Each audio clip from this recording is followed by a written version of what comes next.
ကောင်းတာလုပ်ရတဲ့နဲ့မကောင်းတာတွေဖြစ်နေတာလည်းရှိတယ်မကောင်းတာတွေလုပ်ပြီးကောင်းတာတွေရနေတဲ့လူလည်းရှိတယ်ဘဝရဲ့အတွေ့အကြုံအစင်မပြေမှုတွေဆိုတာလောကကြီးမှာရှိတယ်လို့အရာရာဟာကံနဲ့တင်သက်ဆိုင်တာမဟုတ်ဘဲနဲ့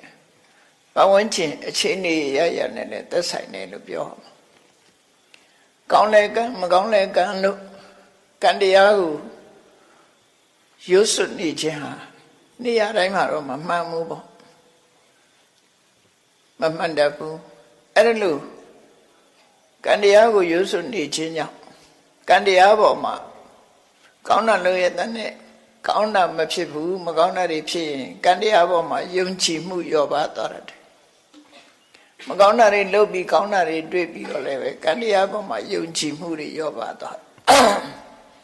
ကံဆိုတာအကြောင်းတစ်ခုအနေနဲ့သာမြတ်စွာဘုရားဟောတာဖြစ်တယ်ဘဝဆိုတာကိုကံကဖန်တီးတယ်ဆိုတာမှန်တယ်ဘုရားရဲ့ဟောပြောချက်အရဘဝတစ်ခုရလာတာဟာအခြေခံအကြောင်းတရားကတော့ကံပဲဖြစ်တယ်သို့တော့ကံတစ်ခုတည်းလားလို့ဆိုတော့မဟုတ်ဘူးကံနဲ့တွဲဖက်ပြီးတော့ကိလေသာတွေကဘဝတစ်ခုကိုဥဆောင်ဖန်တီးသွားတာပဲဖြစ်တယ်ပေါ့ကိလေသာတွေရဲ့ဥဆောင်မှုဘဝတစ်ခုရလာဖို့ကိုကြည့်ရမယ်ဆိုလို့ရှိရင်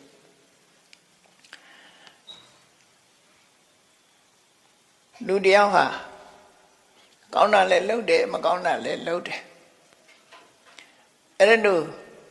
ကောင်းမကောင်းဆိုတာတွေဟာအခြေအနေရ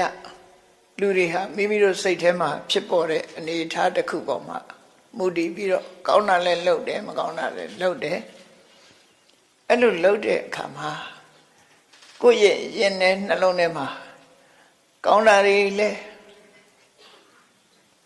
စုမိဆောင်မိဖြစ်သွားတယ်မကောင်းတာတွေဆိုတာလည်းပဲစုမိဆောင်မိဖြစ်သွားတယ်အဲ့ဒီနေရာမှာဘဝတစ်ခုကိုဖန်တီးတော့မယ်ဆိုရင်ကံကြီးတက်တက်ဆိုရင်ကတ္တရားကကောင်းတာတွေလုံးလို့ရှိရင်ကောင်းတဲ့ကံအလှဲ့ကြုံတဲ့အခါမှာကောင်းတာကိုဖန်တီးလိုက်တယ်မကောင်းတဲ့ကံရဲ့အလှဲ့ကြုံတဲ့အခါမှာမကောင်းတဲ့ကံကိုဖန်တီးလိုက်တယ်ဘဝမှာဘယ်ကံကအလှဲ့ကြုံမယ်ဆိုတာမသိနိုင်ဘူးဘာနဲ့ဥပမာတူတော့ဆိုရင်ကဏ္ဍမျိုးစုံရေးထားတဲ့ဘောလုံးကလေးတွေကိုဆက်ဝိုင်းထဲမှာထည့်ပြီးတော့လှဲတဲ့အခါမှာထီဖွင့်တဲ့အခါမှာကြည့်ပေါ့ဘောလုံးတွေကဏ္ဍမျိုးစုံရေးထားပြီးတော့လှဲလိုက်တဲ့အခါမှာဘယ်အလုံးထွက်လာမယ်ဘယ်ကဏ္ဍထွက်လာမယ်ဆိုတာကြိုတင်ပြောနိုင်လို့မရဘူးပေါ့အခွင့်သာတဲ့အလုံးကထွက်လာတာပဲအဲ့ဒီထွက်လာတဲ့အလုံးမှာပါတဲ့ကဏ္ဍကိုကောက်ချိတ်လိုက်ပြီးနောက်တစ်လုံးထပ်လဲနောက်တစ်လုံးထပ်လဲပြီးအဲ့ဒီကဏ္ဍနေနဲ့သွားပြီးတော့တိုက်ဆိုင်တဲ့အခါထိပေါက်တယ်လို့ပြောကြတယ်အဲ့ဒါလိုပဲလူတွေမှာကဏ္ဍမျိုးစုံရှိတယ်လို့ပဲကောင်းတာတွေလည်းလုပ်တယ်မကောင်းတာတွေလည်းလုပ်တယ်လုပ်တဲ့အခါမှာတေဂဏိခါရောက်လာပြီဆိုလို့ရှိရင်ကောင်းတဲ့ကံကအလှဲ့ကျသလားမကောင်းတဲ့ကံကအလှဲ့ကျမှလားလို့ဆိုတာကျွတ်တင်သတ်မှတ်ဖို့ရအမှန်တမ်းခဲတယ်မသေးကြတဲ့လောကကြီးဘဝအခြေအနေဟာသေချာခြင်းရေရာခြင်းမရှိဘူးလို့ဆိုလို့မသေးကြရုံနဲ့မဟုတ်ဘူးအစင်မပြေမှုတွေကလည်းဖြစ်တတ်တယ်အစင်မပြေမှုတွေနဲ့လည်းကြုံတတ်တယ်ဘဝရဲ့အနေအထားကိုအဲ့လိုဖြစ်တယ်ဟုတ်ပြီကောင်းသည်ဖြစ်စေမကောင်းသည်ဖြစ်စေကံတရားကတော့သူကဘဝတစ်ခုကိုထုတ်လုပ်ဖို့ရအစဉ်သင်ဖြစ်နေပြီအဲ့ဒါလို့အစဉ်သင်ဖြစ်နေတဲ့အခါမှာသူ့ရဲ့လမ်းကြောင်းပေးတာကတော့ဘသူကလမ်းကြောင်းပေးတော့ဆိုလို့ရှိရင်အဝိဇ္ဇာနဲ့တဏှာလို့ဆိုတဲ့ဒီနှစ်ခုကလမ်းကြောင်းပေးလိုက်တယ်ကံတရားကဘဝတစ်ခုကိုထုတ်လုပ်ဖို့ရအတွက်ဝိုင်းဝန်းကူညီပေးတာကတော့အဝိဇ္ဇာနဲ့တဏှာတေဂဏိမှာမြင်ရတဲ့အာယုန်တစ်ခုပေါ်အမှန်မသိအောင်အမှန်တရားကိုဖုံးကွယ်ပေးလိုက်တာကအဝိဇ္ဇာဖုံးကွယ်ပေးလိုက်တဲ့အခါမှာအဲ့ဒီဖုံးကွယ်ပေးလိုက်တဲ့အမှန်ကိုမမြင်ရလို့အကောင်းထင်မိသွားပြီးတွေ့တာကတဏှာအဝိဇ္ဇာကြောင့်အမှန်မသိလိုက်ဘူး တဏှာကြောင့်တွေ့မိတွေ့ရတွေ့လိုက်တယ်ကောင်းတယ်လို့ထင်လိုက်တယ်ဥပမာမယ်ငရဲကြမဲ့လူတယောက်ကိုဒီကနေ့အချိန်မှာမိတော့ကြီးတွေကိုမြင်နေတယ်မိတော့ကြီးတွေကိုသူ့ရဲ့စိတ်ထဲမှာရွှေတောင်ကြီးကိုနေအောင်ဟတ်နေတယ်လို့ထင်ရွှေတောင်ကြီးတော့တွေ့ပြီလို့စိတ်ထဲမှာအောင်းမိတယ်တကယ်ကတော့မိတော့ကြီးကိုမြင်တာရွှေတောင်ကြီးတွေ့ပြီလို့ဆိုတဲ့အခါလူတွေရဲ့စိတ်သဘာဝအရာရွှေဆိုတော့လိုချင်တာပေါ့လိုချင်တဲ့စိတ်ကဝင်လာတယ်အဲ့ဒီအချိန်မှာကံကနေတွန်းချလိုက်တဲ့အခါမှာရွှေတောင်ဆိုတဲ့သူထင်တဲ့စီရောက်သွားတော့တကယ်တွေ့လိုက်တဲ့အခါကျတော့မိတော့ကြီးဖြစ်နေမိတော့ကြီးဖြစ်ပြီးမိလောင်ခံရပြီပေါ့အဲ့ကြတော့နောက်ဆုံးလို့မရတော့ဘူးမိတော့ကြီးဖြစ်ပြီးရွှေတောင်လို့ထင်ပြီးတော့လိုချင်စိတ်လေးဖြစ်လိုက်တဲ့အချိန်လေးမှာကံကနေတွန်းပို့လိုက်တယ်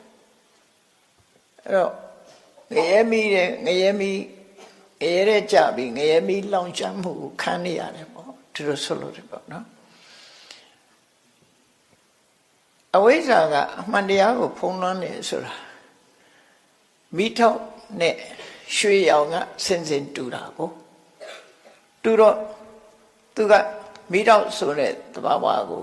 ရွှေရောင်နဲ့အလဲလှဲလှုပ်ပေးလိုက်တယ်လို့ဖြစ်သွားအဲ့ဒီမှာလိုချင်တဲ့ကဖြစ်သွားဘဝတစ်ခုပို့တယ်ဆိုတာအဲ့ဒီပုံစံနဲ့ပို့တာအဝိဇ္ဇာရဲ့လှည့်စားမှုတဏှာရဲ့တွေ့တာမှုတွေအပေါ်မှာကံတရားကတွန်းပို့လိုက်တာအဲ့ဒါကိုအဘိဓမ္မထသင်္ဃဟကျမ်းမှာဒီအဘိဓမ္မသင်တဲ့ပုဂ္ဂိုလ်တွေဘဝတစ်ခုကုရနဲ့ပတ်သက်ပြီးရေးထားတာအဝိဇ္ဇာပရိခိတ်တေနတဏှာနုတယမူလကေနသင်္ခအဝိဇ္ဇာပရိခိတ်တေဝိတ္တယအဝိဇ္ဇာနုတယပရိခိတ်တေဟိတဏှာနုတယမူလကေဟိသင်္ခါရေဟိစနိယမနာဆိုဘဝကုပုံလေးကိုပြောထားတာရှင်းရှင်းလေးပဲတခြားကျမ်းနေမှာလည်းပဲအဲ့လိုပြောတာနော်အဝိဇ္ဇာကအမှန်မမြင်အောင်ဖုံးပေးတယ်တဏှာကအမှန်မမြင်သည့်အတွက်ကြောင့်အကောင်းထင်သွားတယ်အဲ့ဒီအချိန်မှာကံကနေပြီးတွန်းပို့လိုက်တာ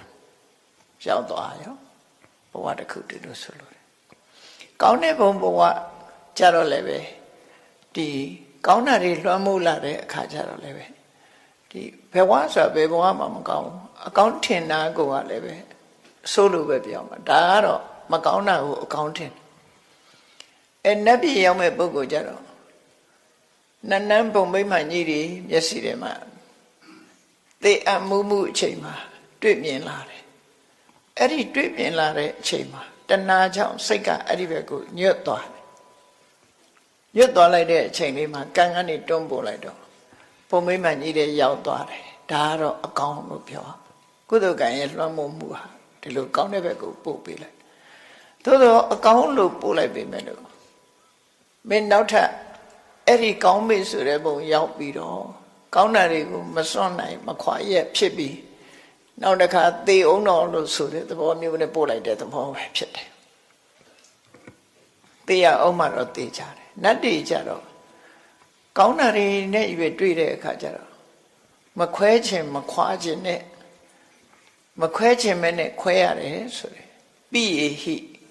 ဝိပယောကောဒုက္ခကိုအလူလဲခံစားရတယ်နတ်ပြည်ကြတော့ဘာကြောင့်လို့ဆိုရင်ချမ်းသာဒုက္ခအလွန်ကြီးမားတာလွန်ကြီးမားတာအလွန်ကြီးမားတဲ့ချမ်းသာဒုက္ခကိုခံစားနေရတာခံစားလို့မှအာမရခင်ခွဲခြားလိုက်တာအဲ့ဒါပိယေဟိဝိပယောကောဒုက္ခဖြစ်တယ်နော်ခုနကမကောင်းတဲ့စီပို့တဲ့အခါကျတော့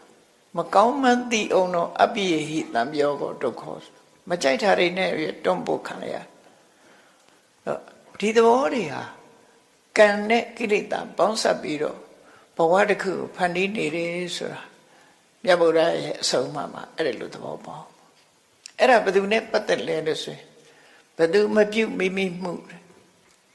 ကိုယ့်ရဲ့အလေးအကျင့်တိုင်းဒီအာယုန်နေဒီ ဒီထင်ဟပ်မှုတွေစိတ်ညွတ်မှုတွေကကိုယ့်ရဲ့အလေးချင်းနဲ့သက်ဆိုင်ကိုယ့်ရဲ့အလေးချင်းမှုတွေနဲ့သက်ဆိုင်အဲ့ဒါတွေနဲ့စိတ်ညွတ်ရာဖြစ်သွားတတ်တယ်ပေါ့ပုရုဇဉ်ဆိုတာအမှန်တမ်းမသေးချာမရေရဘူးလို့ပြောတယ်ပုရုဇဉ်ဘဝဆိုတာမသေးချာမရေရတဲ့အနေအထားမျိုးဒါကြောင့်မို့ဝိနိပါဒဓမ္မောတဲ့စာပေကျမ်းကမှသုံးတဲ့စကားလုံးဝိနိပါဒဆိုတာဝိနိပါဒဝိဆိုတာကိုယ်ဆန္ဒဘာတစ်ခုမှမပါပဲနဲ့ကိုဖြစ်ချင်တာမဟုတ်ဘဲနဲ့နိဗ္ဗာန်ဖြစ်ချင်ရာဖြစ်သွားတဲ့အနေအထားမျိုးအခြေအနေစိုးတစ်ခုဖော်ထုတ်တာဝိနိပါဒသောတပန်ဖြစ်သွားရင်တော့အဝိနိပါဒဓမ္မောအဲ့ဒါမျိုးမဟုတ်တော့ဘူးတဲ့ခြေနေစိုးတစ်ခုရှောင်လွဲသွားနိုင်ပြီဝိနိပါဒဓမ္မဘေးကြီးမရှိတော့ဘူးလေဒီဆရာတော်ကြီးတို့ရေးတဲ့ဒီပဏိထဲမှာပုထုဇဉ်တွေရဲ့အပြစ်ကိုရေးတဲ့အခါမှာဝိနိပါဒဘေးဆိုတာအဲ့ဒါပြောတာဘဝမှာကိုဖြစ်ချင်ရဖြစ်သွားဥပမာမဲ့ကောသလမင်းကြီးရဲ့မန္လိကမိဖုရားဆိုတာအဲ့ဒါလိမ္မာရေးချရှိတယ်သူကပန်းဥယျာဉ်မှာလှုပ်လှုပ်ကြတယ်ပန်းမင်းစိုက်ပျိုးတဲ့ပန်းမင်းစိုက်ပျိုးပြီးစီးပွားရှာတဲ့မိသားစုကမွေးလာတဲ့မျိုးသမီးတူပဲရုပ်ဆင်းကလည်းခက်ကြမ်းကြမ်းနော်သို့တော့သူ့မှာဘာတော်တုံးဆိုတွက်လက်ချက်ချတယ်အကင်းပါတယ်တွက်လက်ချက်ချတယ်ရုပ်ကတော့မလှဘူးလို့ဆိုပါတော့ရုပ်မလှဘူးလောက်ကင်စားတော့ရတာလည်းပဲပန်းဝရင်မှာပန်းမင်းဆိုင်ပြိုးပြီးတော့ပန်းမွေရောင်းတဲ့အလုပ်ကိုလုပ်တယ်သူ့ရဲ့အရေးချင်းကတော့တွက်လက်ချက်ချကောသရမင်းကြီးကအဇာတတမင်းနဲ့စစ်ဖြစ်လို့စစ်တိုက်ရာကနေဖျို့ဖျဲနဲ့မြင်းစီပြီးထွက်ပြေးလာခဲ့ရတဲ့အခါမျိုးရှိတယ်အဲ့ဒီအခါမျိုးမှာစစ်တပ်နဲ့ကွဲပြီးသူတယောက်တည်းထွက်ပြေးလာတာလွတ်ပြေးလာတဲ့အချိန်မှာမထင်မှပဲသူတို့ပန်းဥယျာဉ်နဲ့ရောက်လာသူတို့ပန်းဆိုင်ဖြိုးတဲ့ဥယျာဉ်ခြံနဲ့ရောက်လာမဏိကမိဖုရားကဘယင်မှန်းသိလိုက်တယ်သို့တော့သူဟာဘယင်ကြီးလာတယ်ဆိုတော့သူဝတရားအရလုပ်မယ်လို့ဆိုပြီးမြင်းကိုရှေ့ကနေဖမ်းဆွဲပြီးတော့ဘယင်ကြီးကိုအကူကြီးတွေပေးတယ်တောင်ရည်တွေကန်းတယ်နေရာထိုင်ခင်းတွေပေးတယ်အမောပြေဖို့ရတယ်လုပ်ပေးဝေယဝဆလုပ်ပေးတယ်ဆိုတော့အဲ့ဒီသွက်လက်ချက်ချတဲ့ဝတရားခြေပြုံနဲ့ပြုံးပြုံးရွှင်ရွှင်နဲ့လှုပ်တတ်တယ်ကြောက်ရွံ့တဲ့သဘောမရှိပဲနဲ့အဲ့လိုလှုပ်တာကိုဘုရင်ကြီးကသဘောကျပြီးနန်းတော်ခေါ်သွားတာမန္လိကာဟာဆင်းရဲသူမှသာသမီးပဲဘုရင်ကြီးနဲ့လည်းလွန်ရဲနေတယ်တိခဏနဲ့ဘုရင်ကြီးအမားတွေကိုလည်းရှောက်ရဲတယ်သူကပြောရဲတယ်ကြောက်ကရဲ့အိမ်မက်16မျိုးမက်တုံးကကောသရမင်းကြီးဟာပုံသားတွေရေရခြေဖို့ပြောတဲ့နီလန်းနေနဲ့တကယ်လုံးတော့မလို့ကိုယ့်ရဲ့အသက်အန္တရာယ်ဖြစ်ပြီဆိုကြောက်တော့ပေါ့ကြောက်တော့ရေရခြေမယ်တရားတွေကိုတတ်ပြီးရစ်ပူစောပြီးရေရခြေဖို့လုပ်တယ်အဲ့ဒီခေတ်ကအယူသီးမှုတွေပေါ့အဲ့ဒီမှာမန္လိကာကကက်တင်လိုက်တာပဲဖြစ်တယ်ရသော်ဘုရားကိုမေးပါဘုရားနဲ့ဒီလောက်ရင်းနှီးနေတာဘာဖြစ်လို့ပုံသားတွေမေးတယ်လဲဘုရင်ကြီးကိုမရရဘုရားစီပို့ရသော်ဘုရားနဲ့တွေ့တဲ့အခါမေးတော့ရသော်ဘုရားဒီအိမ်မက်တွေဟာတဲ့ပုဗ္ဗနမိတ်အနေနဲ့မက်ပေမယ်လို့သင်မင်းကြီးရဲ့လက်ထက်မှာမဖြစ်ဘူးနောက်ဖြစ်လာနိုင်တဲ့အနေအထားတွေကိုကျွတ်တင်မဲ့ချင်းသာဖြစ်တယ်ဆိုတာကိုတစ်ခုချင်းတစ်ခုချင်းရှင်းပြလိုက်တော့သူရေရခြေတဲ့လုပ်ငန်းကြီးကိုစွန့်လွတ်လိုက်တယ်တရားတွေများစွာတပ်ပြီးရေရခြေမဲ့အလုပ်ကိုစွန့်လွတ်လိုက် sacrifice လို့ခေါ်တယ်တာတတ်ရဲစွာခဏိထိကြမ်းနေသေးတယ်အဲ့ဒါတားကောင်တွေတပ်ပြီးရစ်ပူစော်တယ်ဆိုဖြစ်တယ်အဲ့ဒါတွေနဲ့လုံးနေပူဇော်တယ်ဆိုတဲ့အလုပ်ကိုလုပ်ကြအဲ့ဒါလို့ ပြီးတော့ကောသလမင်းကြီးဟာပြည်သူပြည်သားတွေနဲ့ပြိုင်ပြီးတော့အလှကြီးပေးတဲ့အခါမှာဘုရင်ကြီးအနိုင်ရအောင်အကြံကောင်းဉာဏ်ကောင်းတွေကိုပေးတာမဏိကမေဘုရားပဲဖြစ်တယ်ပေါ့အသရိတအလှကြီးကိုပြည်သူတွေတုံ့ပြန်ပြီးတော့မရှင်နိုင်လောက်အောင်ဘုရင်မှာရှိတဲ့စင်နေမြင်းနေစင်နေနဲ့ဘုရင်တွေသာသုံးနိုင်တဲ့ပစ္စည်းတွေကိုသုံးပြုပြီးတော့အလှပွဲကြီးကိုကျင်းပလိုက်တာပြည်သူတွေဟာရှုံးပေးသွားတယ်ဒါလည်းစီစဉ်တာဘယ်သူတော့ဆိုရင်မဏိကမေဘုရားအဲ့ဒါလိုလိမ္မာပတ်တ်တဲ့မေဘုရားကြီးဟာ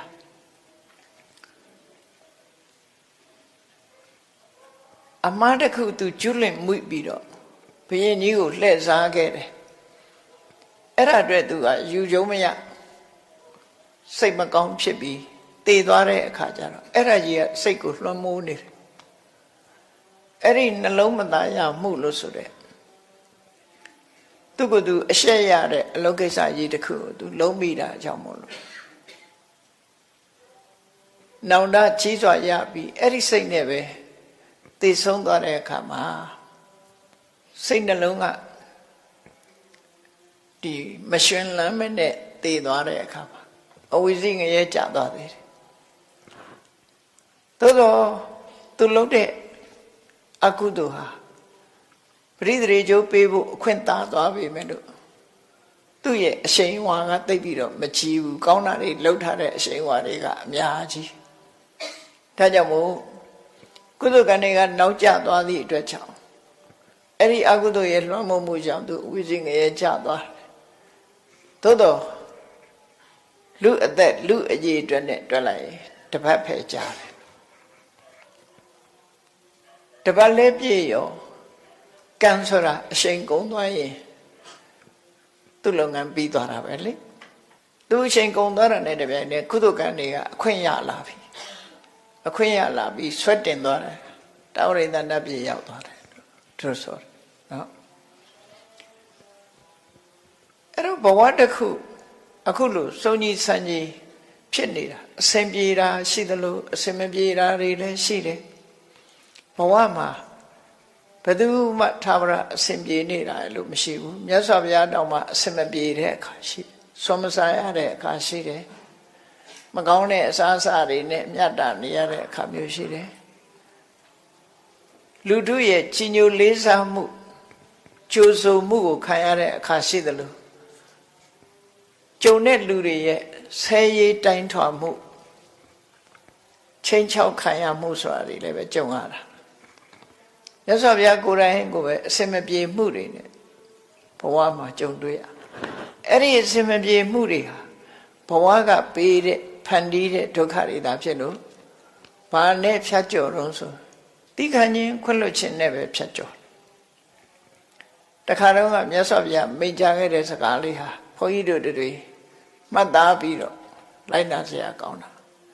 အဟနာဂောဝသင်္ကမေစပတောပဋိတံတရအတိဝါကျံတိတိခိတံဒုတ်တိလောဟိဘောဇနောဆိုတဲ့စကားငါဟာစစ်ပွဲဝင်တဲ့စစ်မျက်နှာရှေ့တန်းမှာဒီရှေ့တန်းကထွက်ပြီးတော့တိုက်ရတဲ့ဆင်မြောင်ကြီးလိုပဲစစ်ပွဲမှာရှေ့တန်းကနေပြီးတော့ထွက်ရတဲ့ဆင်မြောင်ကြီးလိုပဲစပတောပဋိတံတရာဟောဒီကနေပြစ်လိုက်တဲ့မြားတံတွေလှမ်းနေမြားတွေအဝေးကပြစ်လိုက်တဲ့အရာတွေဟာဆင်ရဲ့ကိုယ်ပေါ်မှာလာကြတာတွေအများကြီးပဲနော်ဆင်ရဲ့ခန္ဓာကိုယ်ပေါ်မှာလာဆိုင်တယ်အဟနာဂောဝသင်္ကမေစပတောပဋိတံတရံအဲ့ဒီလိုခန္ဓာကိုယ်ပေါ်ရောက်ရှိလာတဲ့စုဝင်လာတဲ့လေးတံမြားတံအဲ့ဓာတွေကိုသိခံတယ်အောင်ဤသိခံပြီးလောက်ရမယ်အလုပ်ကိုဆက်လုပ်တယ်နောက်မဆုတ်ဘူးအတိဝါကြံတိတိခိတံလူတွေရဲ့စော်ကားမော်ကားပြောဆိုတဲ့စကားတွေကိုငါသိခံတယ်သိခံမယ်ဘာကြောင့်လို့ဆိုရင်ဒုတ်တိလောဟိဘောဟုဇနောလောကလူအများစုကကိုချင်းတရားမကောင်းကြဘူးကိုချင်းတရားမကောင်းတဲ့လူတွေခြားထဲမှာ သိခံခြင်းမှတပါးတခြားလုပ်เสียမရှိဘူးမြတ်စွာဘုရားကလည်းအခုလောကလူတွေဟာပြောခြင်းအပြောဆိုခြင်းအဆိုသူတို့စိတ်ထဲအရာတွေလုံးကြတာဖြစ်သိခံခြင်းမှတပါးအခြားမရှိဘူးလို့အတိဝါကြံတိတိခိတ်တံဒုတ်တိလောဟိဘောဇနောဆေပြောင်ကြီးလိုပဲငါသိခံတယ်ဘာပဲပြောပြောသူတို့ပြောတဲ့နောက်မှာစိတ်ကလိုက်ပြီးတော့မရင်ရိုင်ဘူးလို့ဆိုလို့သိခံတယ်ဆိုတာဟာခေါင်းထဲမှာမှတ်မထားတာမှတ်မထားဘူးကိုလုံးရမယ့်အလုပ်ပဲလုပ်တယ်လောကလူတွေကကိုယ်အပြစ်ပြောခံလိုက်ရလို့ရှိရင်စိတ်ဓာတ်ကတစ်မျိုးပြောင်းသွားတယ်ချီးမွမ်းလိုက်ရင်စိတ်ကတစ်မျိုးကဲ့ရဲ့လိုက်ရင်စိတ်ကတစ်မျိုးဖြစ်သွားတယ်မြတ်စွာဘုရားကတော့ချီးမွမ်းခြင်းကဲ့ရဲ့ခြင်းဆိုတာကိုအလင်းခေါင်းထဲမှာမထည့်ဘူးမရေတွက်ဘူးလှုပ်တဲ့လှုပ်ထိုက်တဲ့လှုပ်ရမယ့်အလုပ်ကိုပဲဆက်လုပ်တယ်အဲ့ဒါသိခံခြင်းပဲသိခံခြင်းဆိုတာကိုယ်စိတ်မူလအခြေအနေကိုမပြတ်အောင်ထိန်းနိုင်တာစွန့်ရည်တတိတစ်မျိုးကိုခေါ်တယ်ခန္တီဆိုတာစွန့်ရည်တတိတစ်မျိုးပဲဘာစွန့်ရည်တတိတုံးဆိုလို့ရှိရင်မြောက်ပြောလို့လေစိတ်တက်ကြွမသွားဘူး၆ပြောလို့လေကြောက်လန့်မသွားဘူးကဲ့ရဲ့လို့လေစိတ်မဆဲဘူးချီးမွမ်းလို့လေဝမ်းမသာဘူးစိတ်ဓာတ်တည်ငြိမ်ပြီးကိုလုံးမဲ့အလုပ်ကိုလုပ်သွားတာစိတ်ရဲ့အပြောင်းအလဲကိုမရှိအောင်ထိန်းနိုင်တာခန္တီလို့ခေါ်တယ်နော်စိတ်ပြောင်းလဲမသွားတဲ့သဘောကိုဆိုလို့တယ်မြတ်စွာဘုရားကအတိဝါကြံတိတိခိတ်တံစော်ကားတဲ့စကားတွေကိုငါသိခံတယ်ငါစိတ်ထဲမှာဘာမှမဖြစ်ဘူးငါလုံးတဲ့နာလုံးမယ်ဒီသဘောပဲအဲ့လိုဘဝမှာအစင်မပြေမှုဆိုတာတွေကိုသိခံခြင်းနဲ့ကြော်ဖြတ်ခဲ့တယ်လူတွေဆိုတာဟာဘဝဘေးဆိုတာဘဝဆိုတာအခြေအနေအမျိုးမျိုးရှိတယ်ဒီပတ်ဝန်းကျင်ကောင်းတဲ့ကြုံတွေ့တဲ့ဘဝလည်းရှိတယ်ပတ်ဝန်းကျင်မကောင်းတဲ့ဘဝနဲ့လည်းမျိုးစုံကြုံရတယ်ဥပမာမဲ့ဘုန်းကြီးတို့ကိုယ့်ဘဝကိုကြည့်မယ်ဆိုရင်တောရွာတရွာကိုမွေးတယ်ဟုတ်ပြီတောရွာမှာမွေးတယ်အဲ့ဒီတောရွာမှာလူဖြစ်မလို့ကျမ်းကအရှိသေးတယ်ဒုတိယကမ္ဘာစစ်ကြီးဖြစ်လာဒုတိယကမ္ဘာစစ်ကြီးဖြစ်လာတဲ့အခါကျတော့ကမ္ဘာစစ်ဖြစ်ပြီဆိုရင်အုတ်ချုပ်ရေးရန်နေရတွေကပျက်စီးလာပျက်စီးလာတော့မကောင်းတဲ့လူတွေကတောမီးလောင်တောချောင်လက်ကမောင်းခတ်တယ်ဆိုတာတောချောင်လူဟာတွေကအများကြီးပဲဒုက္ခပေးဖို့လူတွေဟာလူချင်းဒုက္ခပေးဖို့လူတွေကအများကြီးဖြစ်လာတယ်အဲ့တော့အိတ်ကောင်းခြင်းမအေးရဘူးငယ်ငယ်တွေကပုံအေးရတယ်နော်ကိုယ်အိမ်မောကိုအေးရတာမဟုတ်ဘူးယမယံခါနွားထားတဲ့ပင်မောစင်မောပုံအေးရတယ်ကောင်းရိုးထားတဲ့အပေါ်မှာပုံအေးရတယ်လေကားနဲ့ထောင်တက်ပြီးတော့အဲ့ဒီပေါ်မှာပုံအေးရတယ်အဲ့တော့ကိုယ်တယောက်တည်းတော့မဟုတ်ဘူးပေါ့မိဘတွေနဲ့ပုံချောင်းဆိုးခြင်းလို့လည်းမဆိုရဘူးအတန်တိတ်ပြီးတော့လူကိုဖြောက်ပြီးတော့နေကြတာမထင်မှတ်တဲ့နေရာတွေမှာအဲ့ရခါမျိုးတွေရှိနောက်တစ်ခါကောင်းကင်ယံကလေရင်နေဘုံကျဲတယ်အဝေးကနေလှမ်းပစ်တဲ့အမြောက်ကြီးတွေဘာတွေလဲကြာလာတတိုင်းတိုင်းအဲ့ဒီထဲမှာမီးလောင်လို့ပါသွားတာတွေလည်းရှိတယ်မြို့ထဲရွာထဲမှာမနေရတဲ့အခါတောထဲထွက်ပြီးတော့လုံုံမဲ့ထင်တဲ့နေရာပုံရရတာတောထဲမှာမွေးမကြောက်ဖားမကြောက်အဲ့ဒီမှာတောထဲမှာပုံအိပ်ရတဲ့အခါမျိုးတွေလည်းရှိခဲ့တယ်အဲ့ဒါတွေကိုကံလို့ဆိုပြီးတော့ပြောလို့လည်းမရဘူးဘဝတစ်ခုရလာပြီဆိုရင်စင်ပြေတဲ့အခါရှိတယ်အစင်မပြေတဲ့အခါရှိတယ်လို့ကိုဖြစ်တဲ့အချိန်ကာလကကာလဝိပတ္တိလို့ဆိုရင်ကုသကံရှိအောင်တော့အကျိုးမပေးနိုင်ဘူးနော်ဒါကြောင့်ဩဃတဆိုတဲ့ထဲမှာဝိပတ္တိတရား၄ပါးလို့ဆုတောင်းကြတယ်တမ္ပတ္တိနဲ့ပြည့်စုံပြီးဝိပတ္တိတရား၄ပါးဝိပတ္တိတရား၄ပါးဆိုတာပျက်စီးမှုအခြေအနေမကောင်းတဲ့အခြေအနေ၄ရပ်ကိုဆိုလို့တယ်ကာလဝိပတ္တိခေမကောင်းတာជីវွန်တိုးတက်ဖို့ ခင်မကောင်းဘူးစစ်ပြေးဒုက္ခဖြစ်နေရတယ်တခြားသဘာဝပေးရနေခံနေရတယ်အဲ့လိုအချိန်ခါမျိုးတွေဥပမာဒုတိယကမ္ဘာစစ်ဖြစ်တယ်ဆိုရင်ဒုတိယကမ္ဘာစစ်စစ်မီအတောက်ခံရတဲ့နေရာတွေဆိုလို့ရှိရင်ဘုံကျဲလို့ကိုနေရကိုမနေနိုင်ဘူးဘုံကျဲတဲ့ထဲသေးတယ်လူသေးထွက်ပြေးတယ်လူပြေးအဲ့ဒါလို့ကစင်ကလျာဖြစ်နေတဲ့အချိန်ဟာကာလဝိပတ္တိလို့ခေါ်တယ်ကာလဝိပတ္တိအချိန်မှာကုသကံမကဲနိုင်ဘူးကုသကံရှိလဲအကျိုးမပေးဘူးတဲ့ကာလဝိပတ္တိဖြစ်အဲ့ဒီအချိန်မှာအကုသိုလ်တွေကတောမိလောင်တော့တောကြောင့်လက်ကမောင်းခတ်ဆိုတယ်အကုသိုလ်တွေကအကျိုးပေးလာတယ်အဲ့ကြမကောင်းတာတွေနဲ့ကြီးပဲတွေ့ရတယ်ချို့ကအဲ့လိုအချိန်ခေတ်ဆိုးကာလဆိုကြီးမှာအသက်ခံရတဲ့လူတွေရှိတယ်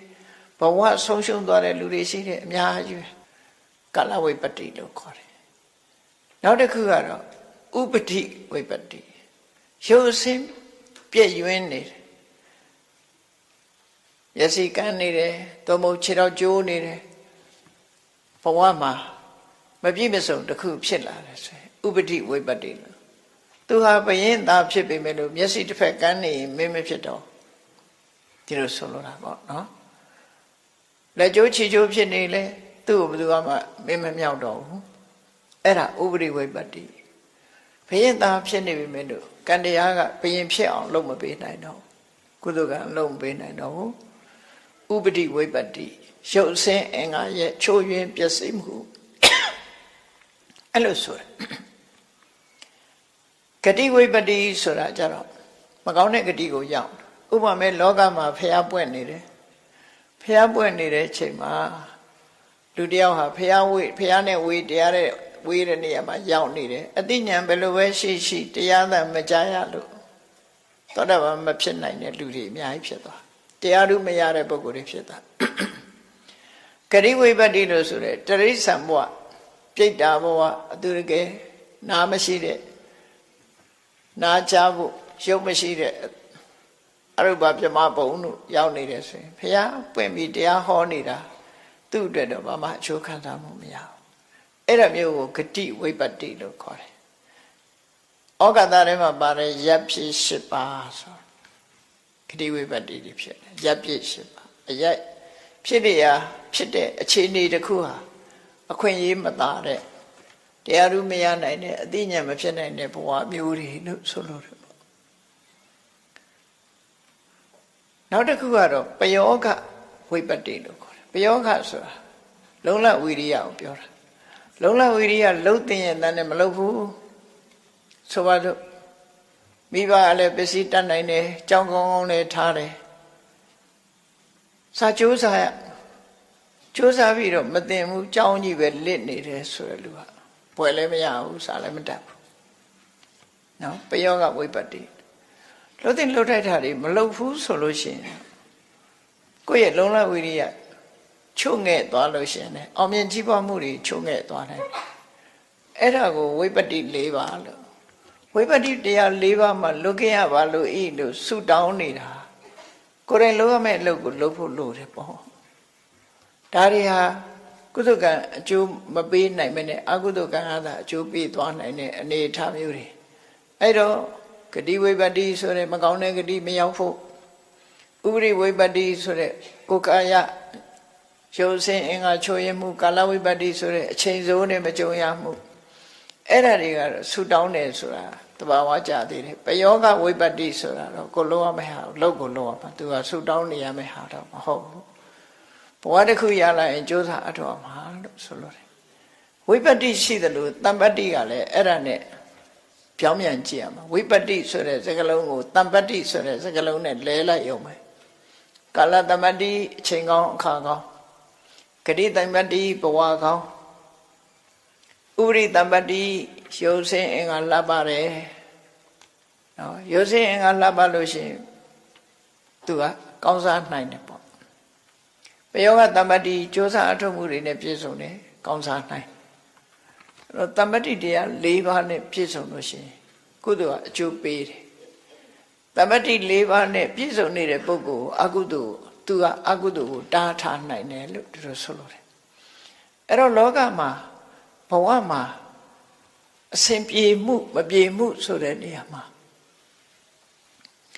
ကံဟုမူလတန်ဗုဒ္ဓတို့ဟောပြသည်မှာအရင်သာရှင်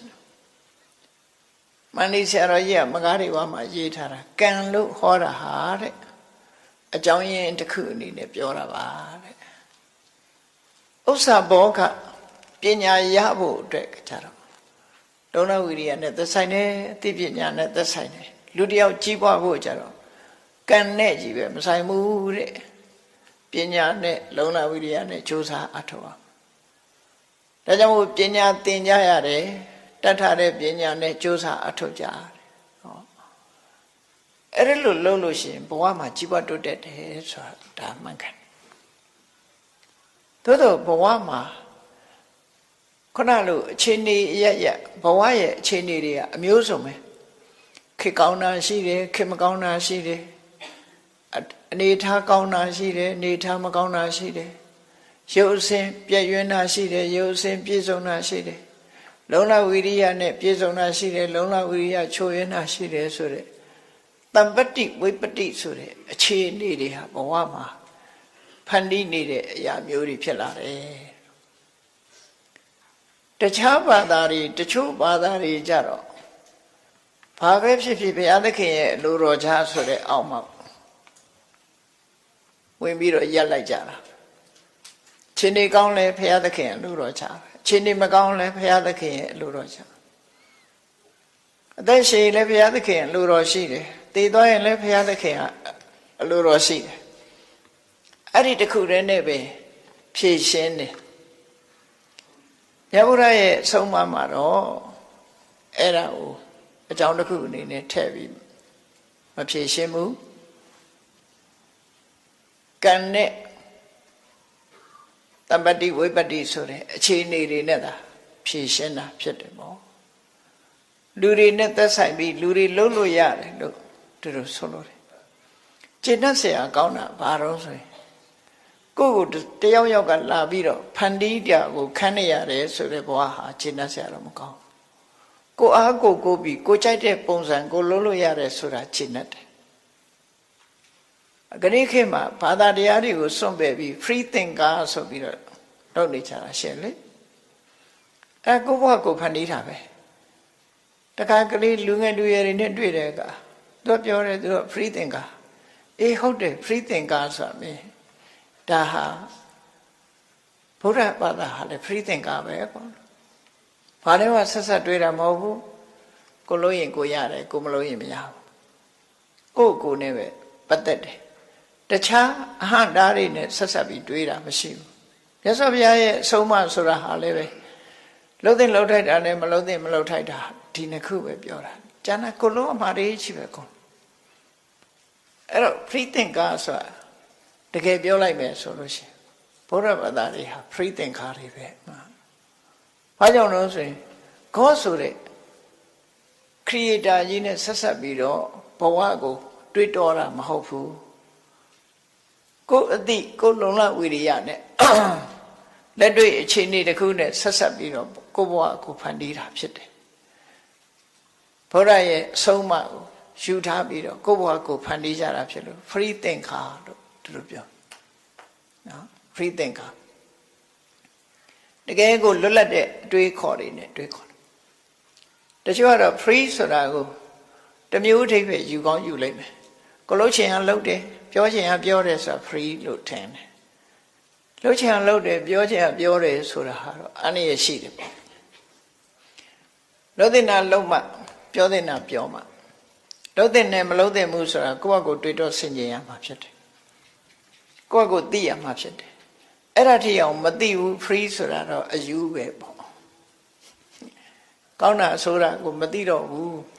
နော်လှုပ်တဲ့နာနဲ့မလှုပ်တဲ့နာကိုမသိတော့ဘူးဆိုရင်တော့ဒီလူကတော့ crazy ပဲနော်အယူဘွားရောက်သွားရင်ဒီတိုင်းပဲဖြစ်တာပဲလေယူသွားပြီဆိုရင်တော့လှုပ်တဲ့နာလည်းမသိဘူးမလှုပ်တဲ့နာလည်းမသိဘူးသူလှုပ်ချင်တာပဲလှုပ်ပြောချင်တာပဲပြောမယ်အဲ့ဒါကြတော့စိတ်လွတ်သွားတဲ့ free မျိုးဖြစ်တယ်ပေါ့အဲ့လိုမဟုတ်ဘဲနဲ့ဖန်ဆင်းရှင်ဆိုတာတွေရဲ့တခြားပြောဆိုမှုတွေအကန့်အသတ်တွေအနှောင်ဖွဲ့တွေကိုဖယ်ရှားပြီးတော့ကိုယ့်ရဲ့ဘဝမှာကိုကြီးပွားဖို့ရအတွက်လွတ်လပ်စွာတွေးခေါ်ပြုလုပ်ဆောင်ရွက်တယ်ဆိုရင်တော့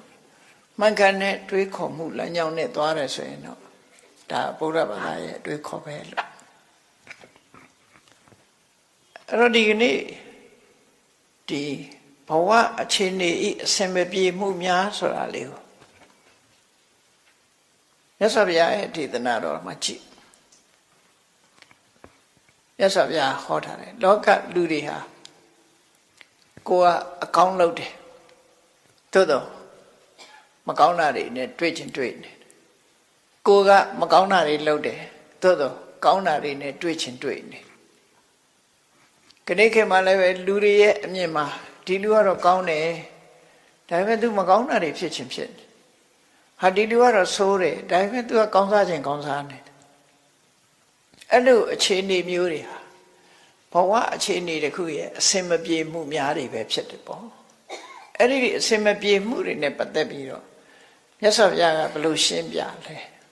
ဒါလေးကိုမှတ်သားဖို့တော့လိုတယ်ပေါ့မြတ်စွာဘုရားရှင်းပြဖို့ပါပောပိပတ္တိပါပံပါပောပိပတ္တိဗတ္ထရံအေးမကောင်းတဲ့လူကလည်းတစ်ခါတစ်ခါအကောင်းတွေ့နေတတ်တယ်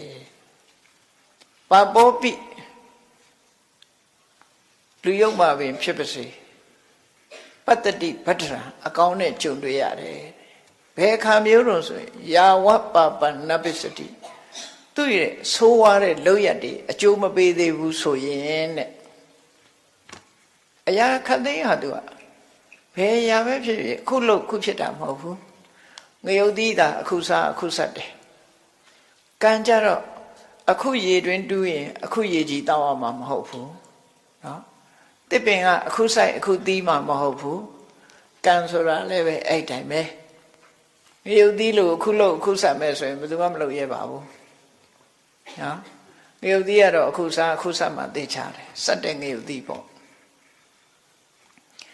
အဲ့ဒီမှာယာဝပပနပစ္စတိအစိုးတရားတွေကအကျိုးကိုမထုတ်လို့သေးဘူးဆိုလို့ရှိရင်နဲ့ပါပောပိဆိုးရုပ်တဲ့ပုဂ္ဂိုလ်ပင်ဖြစ်ပါစေပတ္တိဗတ္ထရံအကောင်းနဲ့ကြုံတွေ့နေရတတ်တယ်ဒါလောကသဘာဝရဲ့အစင်မပြေမှုမကောင်းတဲ့လူကလည်းအကောင်းတွေကိုတွေ့နေတယ်ဘာကြောင့်မကောင်းတဲ့လူဟာအကောင်းနဲ့တွေ့တော့ဆိုသူ့ရဲ့လောက်ရက်တွေကအကျိုးမပေါ်သေးဘူးယင်းနှမြုံနှံထားတော့မှရှိသေးတယ်ဒီလိုဆိုလို့ရပေါ့နော်မထွက်လာသေးဘူးအခုလှုပ်တဲ့လောက်ရက်တွေကမထွက်လာသေးဘူးတစ်ချိန်တုန်းကလှုပ်ထားတဲ့အကောင်းတွေရဲ့အကျိုးကိုသူခံစားနေရတယ်လို့ဒီလိုဆိုလို့ရပေါ့နော်တစ်ချိန်တုန်းကလှုပ်ခဲ့တဲ့အကောင်းတရားတွေအတွက်သူခံစားနေရတယ်သို့တော့အခုလှုပ်ရက်အတွက်သူကအကျိုးမရောက်သေးဘူးအကျိုးမပေါ်သေးဘူးဒါကြောင့်ကောင်းစားနေတယ်ဒီလိုဆိုလို့ရယဒါစပစ္စတိပပံအေးသူလှုပ်တဲ့မကောင်းမှုတွေဟာအကျိုးပေးပြီဆိုရင်တော့အထပါပောပပလိပတ္တိအဲ့ကြရင်တော့ဆိုးတွေ့ပြီအကျိုးသက်ရောက်လာပြီဆိုဆိုးတွေ့ပြီဥပမာမဲ့ချိုအေးနေတဲ့အရက်ထဲမှာစိတ်လေးခတ်ထားတယ်သို့တော့စိတ်ခတ်တာမှမသိလို့အရက်ချိုလေးကိုတောက်တယ်ကောင်းတယ်တောက်လို့လည်းကောင်းတယ်ချိုးတယ်အေးတယ်မှုေးတယ်ပေါ့သို့တော့စိတ်ကတဲ့အကျိုးပေးပြီဆိုတဲ့အခါကျဒုက္ခဖြစ်လာအစိတ်ကမသိနေဘူးဆိုတဲ့အချိန်မှာကောင်းနေသေးတယ်အကုသိုလ်မှုဆိုတာလည်းအဲ့တိုင်းပါပဲတဲ့အကျိုးသက်ရောက်မှုမရှိသေးဘူးဆိုရင်တော့သူကောင်းစားနေအောင်မှာပဲအကျိုးသက်ရောက်ပြီဆိုတဲ့အခါကျမှအဆိုးတွေ့ပြီဒီလိုဆိုတယ်ထို့တူပဲဘဝမှာအစင်မပြေမှုတွေအပါတွေတော့ဆိုဘတ်ဒရောပိပတ္တိပပံလူတော်လူကောင်းကလည်းအဆိုးတွေ့ခြင်းတွေ့နေတယ်တဲ့လူတော်လူကောင်းဖြစ်ပေမဲ့လို့မကောင်းစားအဆိုးတွေနဲ့ကြုံရင်ကြုံနေတတ်တယ်ဘယ်ခါတော့ဆိုယာဝဗတ္ထရဏနပစ္စတိသူလုပ်တဲ့အကောင်းတွေဟာအကျိုးမပေါ်သေးဘူးဆိုရင်သူလည်းတခဏတာအတွင်းမှာတော့အဆိုးနဲ့တွေ့နေဥမှာပဲယဒါစပစ္စတိဗတ္ထရံ အေးအကောင်းတွေကအကျိုးထုတ်လုပ်ပြီးဆိုတဲ့အခါမှာတဲ့အထဘဒ္ဒရောဗဒ္ဒရာနိပတ္တိကောင်းတဲ့လူဟာကောင်းကျိုးတွေကိုရတော့မှာပါကောင်းတာတွေကိုတွေ့ရတော့မှာပါလို့သူတို့ဆိုတယ်ဒါကံကြမ္မာရဲ့သဘောတရားကိုမြတ်စွာဘုရားဘဝအခြေအနေတွေရဲ့အစင်မပြေမှုတွေဟာအခိုက်အတန့်အပြင်ရှိတယ်ဆိုတာကိုပြောတာနော်ရှိတယ်လို့ပြောတာဘာကြောင့်ရှိတာတော့ဆိုရင်ကောင်းတဲ့လုပ်ရကအကျိုးမပေးသေးလို့မကောင်းတဲ့လုပ်ရကအကျိုးမပေးသေးလို့အခိုက်အတန့်အတွင်းမှာကိုယ့်ရဲ့ယဉ်ဤမြုံနှံမှုတွေကအကျိုးမပေါ်သေးလို့ခိုက်တန်လေးမှာအကြက်တဲတွေကြုံတတ်တယ်လို့ဒီလိုသဘောမျိုးဆိုလိုတာပဲဖြစ်တယ်အဲ့ဒါဒီမြတ်စွာဘုရားရဲ့တရားဒေသနာတော့ဆင်ញင်ကြည့်ကြဖို့လိုအပ်တယ်ပေါ့ဘာနဲ့ပတ်သက်ပြီးတော့ဟောရတော့ဆိုစေရွန်ကျောင်းတကာကြီးအနာရဘိန်တထေးနဲ့ပတ်သက်ပြီးဟောတာ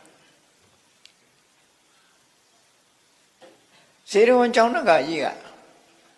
တာဝတိမြို့ကသုမနတထေးရဲ့သားပဲမိဘကကြွယ်ဝချမ်းသာတယ်ပိဋကစာပေမှာရှာတွေးမယ်ဆိုရင်သူတို့ဟာညီကိုနှစ်ယောက်လို့ပြောအောင်သူထတ္တနဲ့သူဖုတိအနာရဘိန်ရဲ့နာမည်ကသူထတ္တသူ့ရဲ့ညီကသူဖုတိသူထတ္တနဲ့သူဖုတိဆိုပြီးတော့တထေးသားနှစ်ယောက်သူထတ္တဆိုတာငယ်စဉ်ကတည်းကအလှူဒန်းဝါဒနာပါတယ်ဘုရားဘာသာမဖြစ်ခင်ကတည်းကသူစိတ်ရင်းစေတနာရင်းကလူတွေကိုကူညီခြင်းနဲ့ကူညီတာပေးတယ်ဒါကြောင့်သူဟာစီးပွားဥစ္စာကိုလည်းစ조사ရှာတယ်ဘလို့စီးပွားလုပ်တာတော့ဆိုရင်အယောင်းဝယ်လုပ်တယ်စိုက်ပျိုးရေးလုပ်တယ်နွားမွေးတယ်ဆိုရင်မွေးမြူရေးလုပ်တယ်နွားမွေးတယ်စိုက်ပျိုးတယ်အဲ့သူ့ရဲ့စီးပွားရေးပဲအဲ့ဒါနဲ့မိဘဘွားကလေးကသူကကြွယ်ဝချမ်းသာတယ်ကိုယ်ရောင်းကိုယ်ဝယ်ထွက်တယ်ရာဇဂိုဘက်ကိုသွားပြီးအယောင်းဝယ်လုပ်တယ်ရလာတဲ့အကျိုးမြတ်တွေကနေပြီးတော့တာဝတိမြို့မှာဆင်းရဲသားတွေကိုတမင်ကျွေးမွေးတယ်ဒါကြောင့်သူ့ကိုအနာထပိဏိကအနာထဆိုတာအာကိုရမဲ့တဲ့ပုဂ္ဂိုလ်တွေကိုပိဏိကဆိုတာအစားအစာကျွေးမွေးသူလို့အဓိပ္ပာယ်ရတယ်နေ့စဉ်သူကချက်ပြုတ်ပြီးတော့လာသမျှလူတွေကိုကျွေးမွေးဒီကုသိုလ်ကောင်းမှုသူလုပ်တယ်ရာဇဂိုမြို့သွားရင်ကနေပြီးမြတ်စွာဘုရားနဲ့သွားဆုံပြီးသွားတယ်ရာဇဂိုတထေးနဲ့သူတည်းကအမတန်ရင်းနှီးတဲ့တငယ်ချင်းနောက်ပိုင်းကျတော့ရာဇဂိုတထေးရဲ့နှမနဲ့သူနဲ့အိမ်အောင်ကြတယ်ရာဇဂိုတထေးကလည်းသူ့နှမနဲ့အိမ်အောင်ကြတယ်အပြန်အလှန်သမီးရောက်ဖတ်တော်ကြတယ်သူတို့ယဉ်နှီးမှုအဲ့ဒီလိုကနေပြီးတော့ရာဇဂိုတထေးအိမ်ရောက်တဲ့အခိုက်မှာဖျားပွင့်နေတယ်ဆိုတဲ့သတင်းကိုကြားရတဲ့အခါသူကိုယ်တိုင်သွားတွေ့ပြီးမြတ်စွာဘုရားကိုတရားနာလိုက်တဲ့အခါမှာသောတာပန်ဖြစ်သွားတယ်အဲ့ဒီကနေပြီးမြတ်စွာဘုရားကိုတာဝတိမြို့ကြွဖို့ပင့်လာခဲ့တာဖြစ်တယ်45ယူဇနာကွာဝေးတဲ့ရာဇဂိုမြို့ကနေပြီးတော့မြောက်ပိုင်းဖြစ်တဲ့တာဝတိမြို့ကိုမြတ်စွာဘုရားပင့်တယ်စေတဥယျာဉ်ကြီးကိုအတဗျာဒင်္ဂါတွေကိုအစွမ်းချင်းထိပြီးတော့ခင်းပြီးတော့စေတမင်းသားပိုင်တဲ့ဥယျာဉ်ကိုဝဲတယ်စေတမင်းသားကမယောင်းကျင်လို့ဒီဈေးကိုပြောလိုက်တာသို့တော့စေတမင်းသားဟာတရားရုံးရောက်တဲ့အခါကျတော့မိမသစ္စာလူမဂတိဆိုတဲ့အတိုင်းဂတိတည်ရတဲ့သူတို့ခေတ်ကသူပြောလိုက်တာကစေတော်ဥယျာဉ်ကြီးကိုရောက်မလားလို့သွားပေးတဲ့အခါကျတော့စေတမင်းသားပြောလိုက်တာရွှေတင်ကားတွေပြည့်ခင်းရင်တော့ရောက်မယ်ဆိုတဲ့စကားပြောလိုက်တာနော်ရွှေတင်ကားတွေခင်းပြီးဝယ်ရင်ရောက်မှာမဝယ်နိုင်ဘူးလို့သူကထင်ပြီးပြောလိုက်တာခိုးလူကတကယ်ခင်းတော့တာရွှေတင်ကားတွေကိုအစွန်းချင်းထိပြီးတော့ခင်းလိုက်တာရွှေတင်ကား18ကလေးကုန်သွားတယ်အဲ့ဒီလိုလုပ်တော့ဟိုကမျက်လုံးပြူလာပြီရောင်းလိုက်ရတယ်နောက်ဆုံးမှာရောင်းလိုက်တယ်18ကလေးကုန်သွားတယ်ကျောင်းဆောက်တယ်18ကလေးကုန်တယ်ကျောင်းလွတ်ပူဇော်ပွဲကြီးကျင်းပါတယ်18ကလေးကုန်သွားတယ် အဲ့ဒီလိုဝေကြီးတနမြောက်များစွာဥစ္စာတွေကိုစွန့်လုံပြီးတော့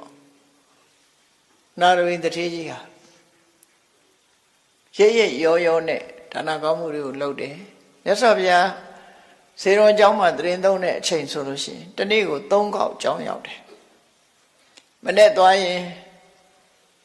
မနေ့အစားစားတယ်နေ့သွားတဲ့အခါမှာအဖျော်ရမကညနေမှာဆိုရင်အဖျော်ရမကပဏ္ဏသာစသည်ယူပြီးတော့သွားဘယ်တော့မှလက်ချအချင်းကြီးမသွားဘူးသူ့အိမ်မှာလည်းပဲအမြဲတမ်းတန်ဃာတွေဒီမဲနဲ့ကတ်တဲ့ဆွမ်းက900နော်ရာခုကတ္ထ900အဲ့လိုတန်ဃာပေါင်းမြောက်များစွာကိုအိမ်မှာဆွမ်းကတ်လေးရှိတယ်အဲ့လိုတရားတရားအလွန်ကောင်းပြီးတော့စီးပွားဥစ္စာရှာတယ်စီးပွားဥစ္စာလည်းရှာတယ်ရသမျှစီစဉ်ဥစ္စာတွေကိုလည်းနေ့စဉ်နဲ့အမျှဒါနကောင်းမှုတွေကိုကြိုးစားစားပြုတယ်သူကအလှူဒန်းအလွန်ဝါသနာပါတဲ့ပုဂ္ဂိုလ်အဲ့လိုလှူဒန်းတဲ့အခါမှာလှူတယ်ဆိုတာလည်းပဲမကုန်ဘူးမဟုတ်ဘူးလေကုန်တာပေါ့လှူတာဟာလှူခြင်းကြောင့်လေသူကကုသိုလ်တော့ရတာပေါ့ပစ္စည်းတော့ကုန်တယ်ပေါ့သို့တော့စီးပွားရေးအဆင်မပြေတဲ့အခါဆိုရှိလားစီးပွားရေးအဆင်မပြေတာဘာဖြစ်လာတော့18 ကလေးကျွေးချထားတာတွေကမရဘူးတောင်းလို့မရဘူးကျွေးဆောင်ကျွေးတွေပြန်မရဘူးပြန်မရတဲ့အခါကျသူငွေကြေးလက်ပတ်မှုဟာခဲရင်သွားတယ်ကံမကောင်းအကြောင်းလှတယ်လို့ဖြစ်ရအစိရဝတီမြေကြီးကရေတိုက်စားတဲ့အခါမြေကဘာဘေးမှာတွင်းနဲ့ကြီးတွေတူးပြီးတော့ရှေ့ခေတ်ကတော့ဘန်စနစ်လည်းရှိတာမဟုတ်တော့မြေကြီးတွေပဲမြုပ်တာသူမြေကြီးတွေမြုပ်တဲ့နေရာကဘာပြိုလို့သူစုပ်မြုပ်ထားတဲ့ရွှေတွေငွေတွေကပါသွားတယ်ကဘာပြိုတဲ့ထက်ပါသွားလို့18 ကလေးလောက်ကအရှုံးပေါ်သွားတယ်ကျွေးပြန်မရတာ18 ကလေးပါသွားတာ18 ကလေးဆိုသူကစီးပွားရေးကြက်တဲသွားတယ်ကြက်တဲသွားတော့တန်ဃာတွေကိုတော့သူစ조사လှူတယ်သို့တော့စားရမဲ့တောင်းရမဲ့ကိုယ်ွယ်ရမဲ့တဲ့ပုဂ္ဂိုလ်တွေကိုဒေးစင်ထမင်းကျွေးဖို့ကြတော့ဆန်ကောင်းနဲ့မကျွေးနိုင်တော့ဘူးစကွဲကိုဝယ်ပြီးတော့ချက်ရတယ်စကွဲထမင်းကိုကျွေးတယ်မြတ်စွာဘုရားစီအဲ့လိုအခြေအနေကြုံတဲ့အချိန်မှာမြတ်စွာဘုရားစီရောက်သွားတော့မြတ်စွာဘုရားကဒါနကောင်းမှုနဲ့ပတ်သက်ပြီးမေးတယ်အိမ်မှာအလှလူနိုင်သေးရလားလို့စီဝါရေးအခြေအနေမေးတော့တပည့်တော်လှတော့လှပါတယ်ဗျာဒါပေမဲ့လို့စိတ်တိုင်းမကြဘူးစကွဲထမင်းမယ်ကျွေးနိုင်ပါတယ်လို့ဆိုမြတ်စွာဘုရားကစိတ်ကသာအဓိကဖြစ်ပါတယ်ကောင်းတာဆိုတာအဓိကမဟုတ်ပါဘူးဆိုပြီးစိတ်ထားတက်ရင်မြတ်တယ်ဆိုတဲ့အကြောင်းဝေလာမသုတ်တံမှာမြတ်စွာဘုရားဝေလာမသုတ်တံကိုဟောတယ်ကောင်းတာဖြစ်စေမကောင်းတာဖြစ်စေများဖြစ်စေနေပါတာပဲဖြစ်စေလှူတဲ့အခါမှာစိတ်စေတနာအဓိကကြတယ်ဆိုတာကိုဟောပြောပြီးတော့ဝေလာမသုတ်တံကိုဟောတယ်ငါဟာဝေလာမပုံနာဖြစ်တုန်းကဆိုလို့ရှိရင်တဲ့ငါအလှကိုလာရောက်ပြီးတော့စားသုံးကြတဲ့ပုဂ္ဂိုလ်တွေဟာတရဏဂုံတည်တဲ့လူတယောက်မှမပါဘူးတဲ့ငါးပါးသီလလုံတဲ့ပုဂ္ဂိုလ်တယောက်မှမပါဘူးတဲ့အဲ့ဒီလိုအခြေအနေမျိုးတွေမှာငါလှူခဲ့ရတယ်ပေါ့အခုဟာတထေးကြီးလှူရတဲ့အခြေအနေတွေဟာအမှန်တမ်းကောင်းတယ်ဆိုတဲ့အကြောင်းမြတ်စွာဘုရားအားပေးစကားဟောကြားတယ်ဝိလမတုတ်ကိုဟောလိုက်တယ်အဲ့ဒါနဲ့တော်တဲ့သူဟာစိတ်ချမ်းသာမှုရသွားတယ်စီးပွားရေးအဆင်မပြေတဲ့အခါမှာဘာနဲ့ကြုံရပြန်တော့ဆိုတထေးကြီးအိမ်မှာစတုထမြောက်တကားမုတ်မှာစောင့်နေဆိုတာအဲ့ဒီမှာနေရာရထားတဲ့နတ်ပေါ့နော်ပုံမစိုးနတ်ပေါ့လူတွေနေတဲ့အိမ်တွေမှာလည်းပဲသူတို့ကလည်းပဲလူနဲ့ပတ်သက်ပြီးတော့ရောက်ရှိနေကြတာကိုယ်နဲ့ပတ်သက်ရောက်ရှိနေတာကိုယ်ဆောင်နတ်အိမ်နဲ့ပတ်သက်ပြီးရောက်ရှိနေရင်အိမ်ဆောင်နတ်ပေါ့သူတို့ဘယ်သူမှဂျူတီချတာတော့မဟုတ်ဘူးစောင့်ဆိုတဲ့စကားလုံးပြောပေမဲ့လို့ နော်သူတို့ဆောင်ခိုင်းတာမဟုတ်ဘူးကိုယ်နဲ့ပတ်သက်တဲ့နေရာမှာလာဖြစ်တယ်လို့ပဲအောင်မေးပေါ့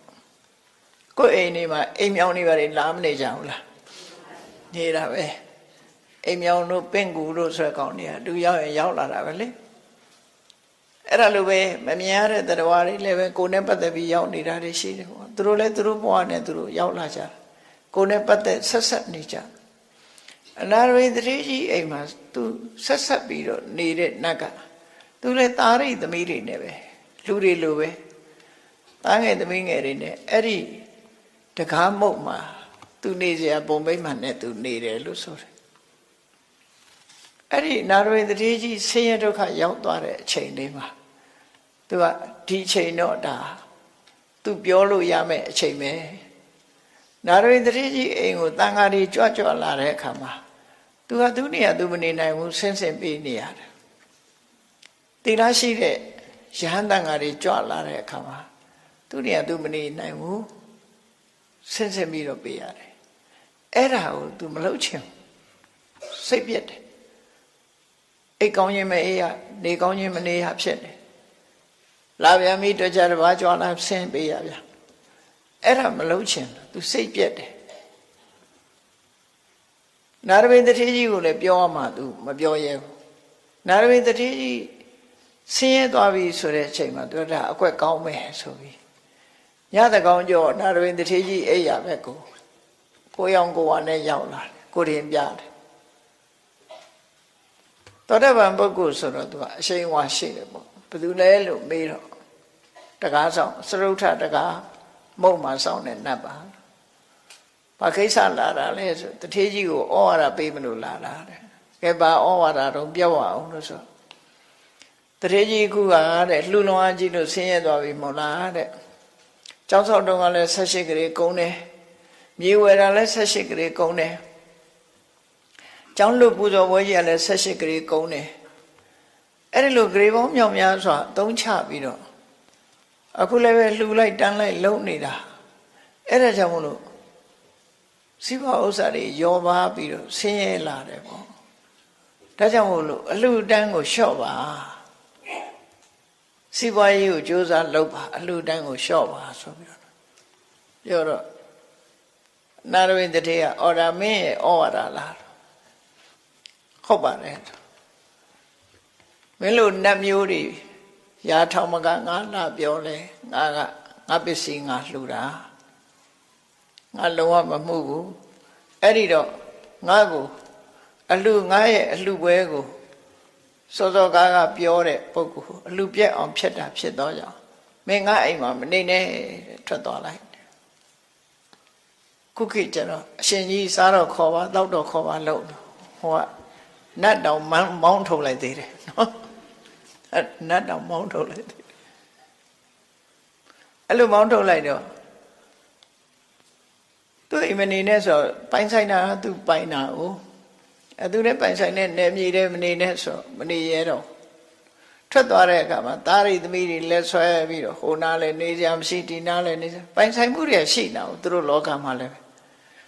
လူပြေမှာလိုပဲပိုင်ဆိုင်မှုတွေရှိဒီပြဟာမကြည့်နဲ့နော်ပိုင်ဆိုင်မှုရှိတယ်မရှိဘူးဆိုတာဒီเจ้าနဲ့ကခွေးတွေကြည့်သူတို့ကလည်းသူတို့ပဲလာရင်ဟောင်းတယ်လေ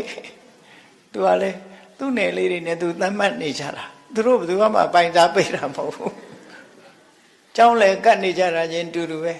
အောင်မဲအရှိချမ်းကကောင်ကနောက်ချမ်းကကောင်လာရင်မောင်းထုတ်တယ်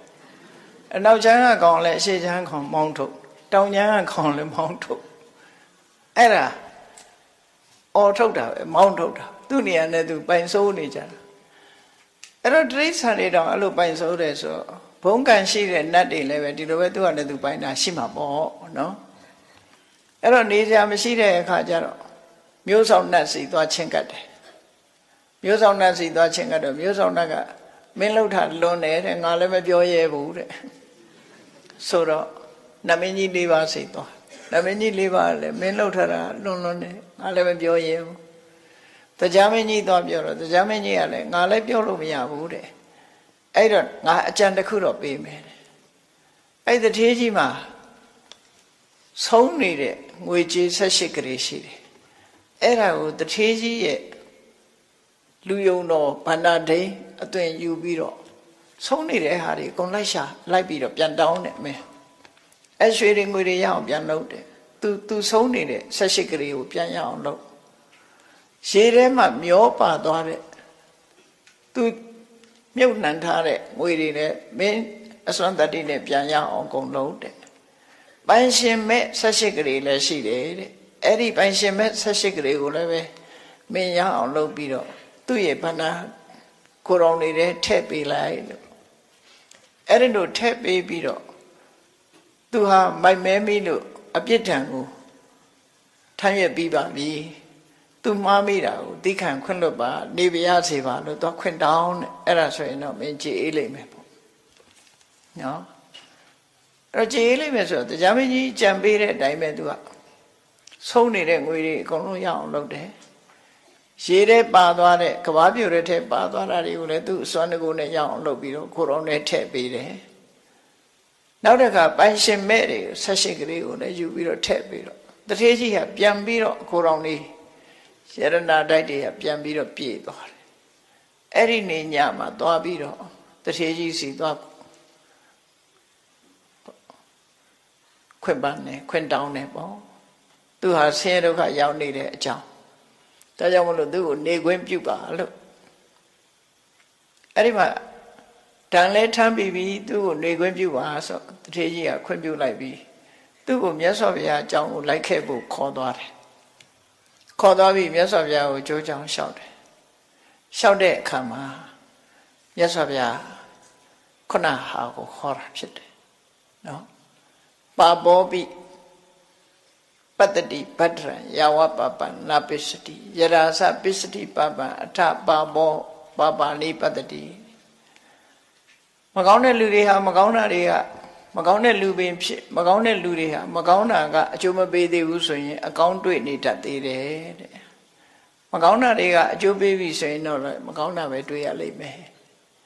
ဗတ္တောပိပတ္တိပပံယာဝဗတ္တရံနာပစ္စတိယရာစပစ္စတိဗတ္တရံအထဗတ္တောဗတ္တရာနိပတ္တိလူတော်လူကောင်းတွေဟာလည်းတခါတည်းအကျိုးမပေးသေးဘူးဆိုရင်အကောင်းကအကျိုးမပေးသေးရင်အဆိုးတွေ့နေတတ်သေးတယ်ဘဝဆိုတာစမပြေဖြစ်တတ်တယ်ဆိုတဲ့အကြောင်းမြတ်စွာဘုရားဒီအဆုံးအမတရားအချုပ်အားဖြင့်ဆိုလို့ရှိရင်ကောင်းတာလုပ်ဖို့မကောင်းတာတွေကရှောင်ကျဉ်ဖို့ကောင်းတာလုပ်တဲ့ပုဂ္ဂိုလ်ဟာအခိုက်အတန့်မှာမကောင်းတာတွေ့ပြီမဲ့လို့ရေရှည်ကြတော့ကောင်းတာတွေ့မှာပါမကောင်းတဲ့ပုဂ္ဂိုလ်တွေဟာတော့ရေရှည်ကြတော့မကောင်းကျိုးတွေကိုခံစားရမှာပါဆိုတဲ့ကမ္မနိယမသဘောတရားကိုရှင်းလင်းပြီးတော့မြတ်စွာဘုရားဟောကြားဆုံးမပေးလိုက်တဲ့အခါမှာအဲ့ဒီနတ်ဟာလည်းသောတာပန်ဖြစ်သွားတယ်ဒါကြောင့်မို့လို့ဘုန်းကြီးတို့တွေရဲ့ဘဝမှာလည်းပဲဘဝအခြေအနေရဲ့အစင်မပြေမှုတွေကြုံတဲ့အခါမှာမိမိတို့တတိတို့ဒေါနဝိရိယတို့သိပညာတို့နဲ့ဆင်ញင်သုံးသပ်ပြီးတော့အခြေအနေတစ်ခုအောင်ဤသိခံခြင်းကြောဖြတ်ခြင်းဖြစ်လာလဲဖြည့်ရှင်းကြရမှာဖြစ်တယ်ဆိုတာကိုကိုယ်စီမှတ်သားပြီးမြတ်ဗုဒ္ဓရဲ့အဆုံးအမတိုင်းဘဝအခြေအနေရဲ့အစင်မပြေမှုတွေကိုရင်ဆိုင်နိုင်အောင်ကြိုးစားအထောက်နိုင်ကြပါစေကုန်သတည်း